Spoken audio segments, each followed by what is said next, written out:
Please. না না, ছাত্ররা তারা সবচেয়ে ভালো বোঝে, তাদের বিষয়ে গুরুত্ব দিয়ে দেখতে হবে। না না না না না না না, ছাত্রদের বিষয়ে কোনো কথা বলা যাবে না, কোনো কথা বলা যাবে না। না না না। আচ্ছা, আপনি জানেন যে গত মাসে একটা দুঃখজনক ঘটনা ঘটেছে এই মারামারি থেকে পরবর্তীতে এটা একটা মার্ডারের ঘটনা ঘটেছে। তো ঘটনা ঘটার সাথে সাথে শেরেবাংলা নগর থানায় একটা আহত মামলা বা জখমে মামলা রুজু হয়েছে এবং এর পরবর্তীতে যেহেতু ভিকটিম মারা গেছে দুঃখজনকভাবে, তো মারা গেলে এই মামলার তো অটোমেটিক্যালি মার্ডার মামলা অর্থাৎ হত্যা মামলা টার্ন করেছে। তো আসলে যেহেতু ভিকটিম মারা গেছে স্বাভাবিকভাবেই তো এটা খুবই দুঃখজনক বিষয়, আবার একজন ছাত্র, তো এটা তো সবার জন্য খারাপ লাগার বিষয়। তো যৌক্তিক কারণেই ছাত্ররা রাস্তা ব্লক করেছে, দাবি দেওয়া ছিল, তাদের প্রত্যেকটা বিষয়ই যৌক্তিক। তো তাদের যৌক্তিকতার নিরিখেই কিন্তু মামলাটা মার্ডার মামলা টার্ন করেছে এবং এখান থেকে আমরা দুজন আসামিকে ইতিমধ্যে গ্রেপ্তার করেছি।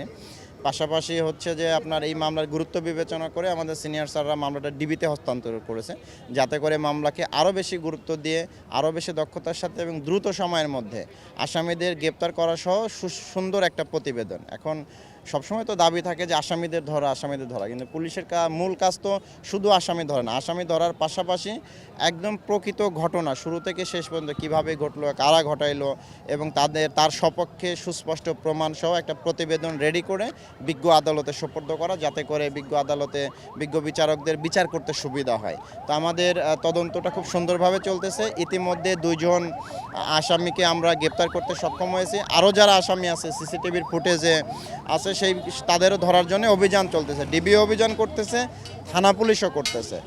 আবার এই বিষয়ে আরেকটা বিষয় আমরা সতর্ক থাকতেছি খুবই গুরুত্বের সাথে, সেটা হলো যে যেহেতু এটা ছাত্রদের বিষয়, উভয় পক্ষ ছাত্ররা জড়িত, তো সেক্ষেত্রে যাতে জড়িত না ঘটনার সাথে বা অপরাধের সম্পৃক্ততা নাই এমন কেউ যাতে আবার কোনো কারণে হয়রানির শিকার না হয় বা তাদের যাতে ধরা না হয় বা কোনোভাবে যাতে তাদের সম্পৃক্ত করা না যায়, সে বিষয়টা আমরা গুরুত্বের সাথে দেখতেছি। এই কারণে আমরা উভয় দিক একদম সুন্দরভাবে রক্ষা করে পাশাপাশি আইনশৃঙ্খলা ঠিক রেখে এবং প্রকৃত ঘটনা এবং প্রকৃত অপরাধীদের ধরে বিজ্ঞ আদালতে সোপর্দ করতে আমরা সর্বোচ্চ আন্তরিকতার সাথে কাজ করে যাচ্ছি। আরেকটা প্রশ্ন ছিল আপনার কাছে, সকাল থেকেই আসলে রাস্তা বন্ধ, জনদুর্ভোগ, কতক্ষণ আসলে তারা রাস্তায় থাকে? এইটা এই মুহূর্তে বলা কঠিন। আমরা ইতিমধ্যে কথা বলেছি, আপনারাও কথা বলেছেন।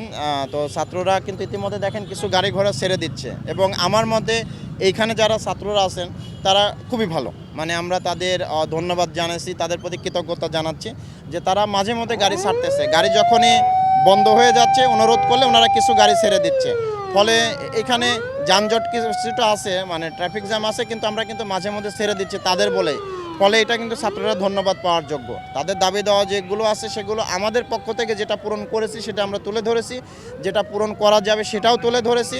তাদের আরও যে দাবি দেওয়া আছে যেটা পুলিশের কাছে না অন্য কর্তৃপক্ষের কাছে আমরা তাদের কাছে প্রেরণ করেছি, তারাও একটা হচ্ছে যে ফিডব্যাক দিয়েছে, সেটা আমরা তাদের বলেছি। আশা করি আমাদের ছাত্র ভাইরা এখানে খুবই বুঝদার মানুষ, সমঝদার মানুষ, তারা এটা বুঝবে এবং দ্রুত সময়ের মধ্যে আমরা সমাধান করতে পারবেন ইনশাল্লাহ। প্লিজ। না না, ছাত্ররা তারা সবচেয়ে ভালো বোঝে, তাদের বিষয়ে গুরুত্ব দিয়ে দেখতে হবে। না না না না না না না, ছাত্রদের বিষয়ে কোনো কথা বলা যাবে না, কোনো কথা বলা যাবে না। না না না।